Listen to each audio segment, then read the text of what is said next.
मैं जन टारगेट में आप लोगों का पुनः स्वागत करता हूं। मैं बलवन के अगले कड़ी में जो प्रश्न बचे थे उनके शेष उसको बताने जा रहा हूं। बंगाल विजय विफल होने पर बलवन ने किसे अयोध्या के फाटक पर लटकाया था? तो अमीर खान को लटकाया था। सेना एक नवीन विभाग सेना को चुस्त करने के लिए बलवन ने एक नवीन विभाग की स्थापना किया था, दीवाने आर्श। और दीवाने आर्श का स्थापित करके पहला इमादुल को दीवाने आर्श पद पर नियुक्त किया था। पहला इमादुल को दीवाने आर्श पद पर नियुक्त किया था, जो एक योग्य सेनापति था। फिर आता है कि बलवन किसकी बातों को सुनता था? तो मलिक फखरुद्दीन जो कोतवाल था, सिर्फ अपने जीवन काल में उसी की बातों को उसे माना, बाकी किसी की बातों को स्वीकार नहीं करता था। दूसरा था इक्तदारों के भ्रष्टाचार को रोकने के लिए बलवन ने किस विभाग की स्थापना किया था? तो ख्वाजा नामक अधिकारी की नियुक्ति की थी। बलवन की सफलता का श्रेय उसकी गुप्तचर व्यवस्था को जाता है।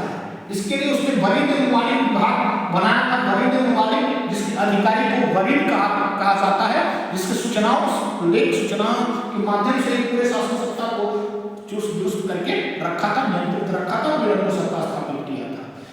प्रथम सुल्तान कौन था जो मंगोलों के आक्रमण की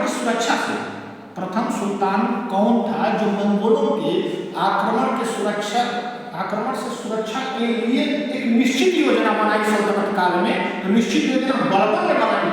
अपने पूरे जीवन शासन काल में बलवन कोई युद्ध नहीं लड़ा, सिर्फ बंगाल का नेतृत्व किया, लेकिन उसने मंगोलों की आक्रमण सुरक्षा के लिए उसने केंद्र में राजधानी में रहना प्रारंभ किया, उत्तरी पश्चिमी सीमाओं को सुरक्षित किया और योग्य सेनापतियों को नियुक्त किया था। अगला है मंगोल तिमूर 1285 में जब आक्रमण किया तो बलवन के किस पुत्र की मृत्यु हुई थी? तो मोहम्मद की मृत्यु हुई थी। मोहम्मद मारा गया था, जो बलवन का योग्य पुत्र था। उस समय उसके साथ अमीर खुसरो था, जिसे बंदी बना लिया गया था। मंगोलों ने किस इतिहासकार को, किस राइटर को बंदी बनाया था? अमीर खुसरो को बंदी बनाया था।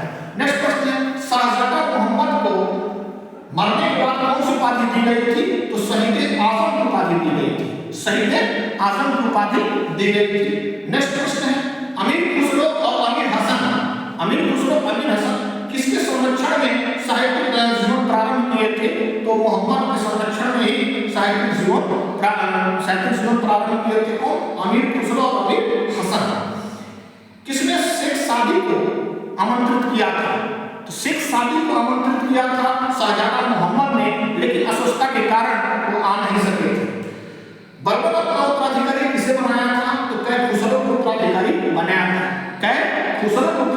बनाया था और उसकी मृत्यु 1286 करते हैं। लेकिन बर्नी ने उसके मरने के बाद बर्नी ने वक्तव्य दिया था कि दुखी मलिकों ने वस्त्र फाड़ डाले, 100 के साथ नंगे पैरों अमन तक जाते हुए। दुखी मलिकों ने वस्त्र फाड़ डाले, 100 के साथ नंगे पैर दारू अमन जाते हुए अपने सिरों पर धूल फेंकी और 40 दिन तक शोक मनाया था बलवन की मृत्यु। किसने कहा था? बर्नी ने कहा था। मरने के बाद कोतवाल फखरुद्दीन ने कै खुसरो को सुबेदार बनाकर मुल्तान भेज दिया और कैकुबाद को सुल्तान बनाया। किसको? कै खुसरो को, जिसको उत्तराधिकारी नियुक्त किया था बलवन, उसे सुल्तान न बनाकर कैकुबाद को सुल्तान बनाया था। उस समय कैकुबाद 17-18 साल का था और अभी दुनियादारी समझ में नहीं थी। उसका दामाद निजामुद्दीन फखरुद्दीन का दामाद निजामुद्दीन पूरी तरह कैकुबाद पर छा गया और कैकुबाद को विलासी जीवन की तरफ ढकेल दिया और पूरी सत्ता अपने हाथों में ले लिया। उस समय यमुना के किनारे किलोखड़ी नामक नगर की स्थापना की गई। कहा जाता है कि निजामुद्दीन से बचने के लिए बुगरा खान जो उसका पिता था मिलना चाहते थे, निजामुद्दीन मिलने से रोक रहा था, किसी तरह मिलन हुई। यह मिलन कहाँ हुई?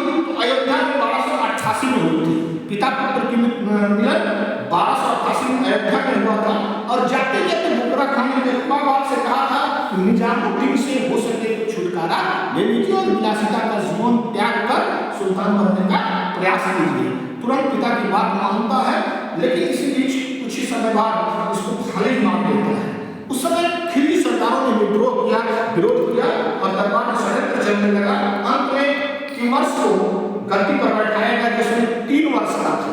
क्यूमर्स को गद्दी पर बैठाया गया, उसको 3 वर्ष का था और उसका संरक्षक जलालुद्दीन फिरोज खिलजी बना। जलालुद्दीन फिरोज खिलजियों का सरकार वही था, एक खिलजी क्रांति हुई थी। 3 माह उस समय 3 वर्ष का था और इसकी हत्या 3 माह बाद जलालुद्दीन ने कर दिया और बाद उसी की चादर में लपेट कर यमुना नदी में फेंक दिया गया। इस तरह बलबन का वंश का अंत हो गया। That's all. आज इतना ही बलबन के बचे हुए जो प्रश्न थे ये मैंने आपको भेजा, इसे देखिए और शेयर कीजिए, अधिक से अधिक लोगों तक पहुंचाने का प्रयास कीजिए। That's all.